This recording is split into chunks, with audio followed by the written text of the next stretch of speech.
All right, so here the temperature at which water starts to boil is called the boiling point, and it's linearly related to the altitude. So water boils at 212 Fahrenheit at sea level and 193.6 at an altitude of 10,000 feet. Now we're supposed to find a relationship in the form T equals mx plus b, where T is the degrees Fahrenheit and x is the altitude in thousands of feet. Notice it says thousands of feet. So, 10,000 feet, that would be a 10. So that's going to be kind of a key piece to really pay attention to. Now, we can do it with either way. And so if we want to do it with 10,000, we can do it with 10,000 and all our numbers will be kind of different. If we do it with 10, then that's going to be another way to look at it there. So that's kind of a key as to watch what the units are. Now, we're supposed to find the boiling point at altitude of 3,500 feet. Well, that's going to be what? Well, that's going to be 3.5. Find the altitude in the boiling point is 200 and then graph and everything on there. So what do we know?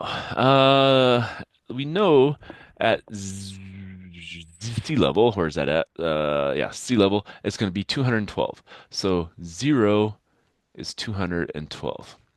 And then at 10,000 feet, or if we use 10, because if we're supposed to do it in thousands of feet based on this function here, that's going to be 193.6.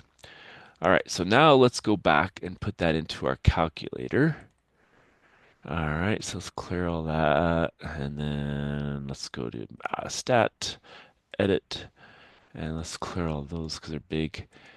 All right, so we have 0 and 10. Hey, that's the same number, so we don't have to change anything. This was 212, and this was 193.6. And so now we're doing stat, linear regression, 4. Let's put it into vars 1. And we get our value here. So that's going to be negative 1.84x plus 212. Okay, not a problem. So let's put that over on our sheet here.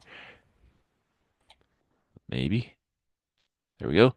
The t of x is equal to, and we said it was a negative 1.84. That's not a 4. 84x and then plus 212. And this is T is degrees Fahrenheit. So this is in degrees Fahrenheit.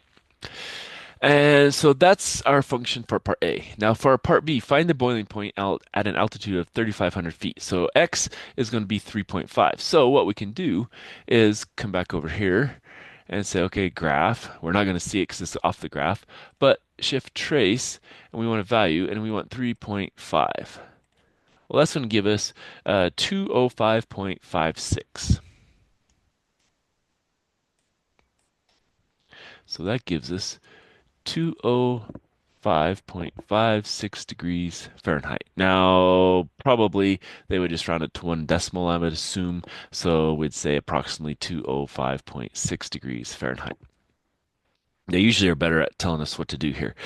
Now we're supposed to find the altitude in the if the boiling point is 200. All right, so now what we have to say is, well, 200 is equal to a negative 1.84x plus 212. So what we're going to do is we're going to take 200 and then we're going to subtract off 212 and then we're going to divide that by 1.84. And so that looks like it's going to be 6.5. So x is equal to 6.5. But remember, that's 1,000 feet. So does it say how many? It doesn't say how many decimal places. But if it did, it was 6.522. So that'd be about 6,522 feet.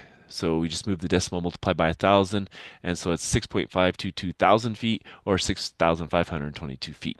And again, it doesn't tell us what units to use here, so that's kind of what I'll use. I'll put it to 3 decimal places here, and so then I'll have all the pump points here. All right, so the last thing we're supposed to graph, and so what we have is 0, 212.